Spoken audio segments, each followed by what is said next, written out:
Narito na ang mga balita mula sa GMA Integrated News.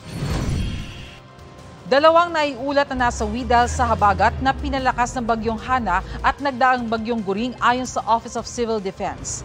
Ayon kay OCD spokesman Edgar Posadas, galing ang mga biktima sa Cordillera Administrative Region at Western Visayas. Sa ngayon ayon sa Pag-asa, magpapatuloy ang mga pag-ulang dulot ng habagat at bagyong Hana.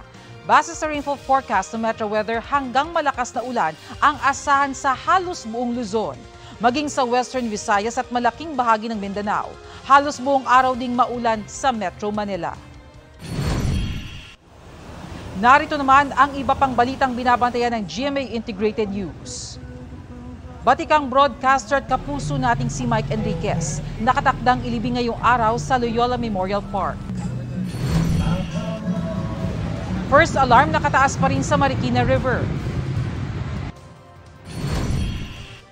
Ipo daw ang Buklaw Dam at Binga Dam nagpapakawala ng tubig base sa monitoring ng Pag-asa.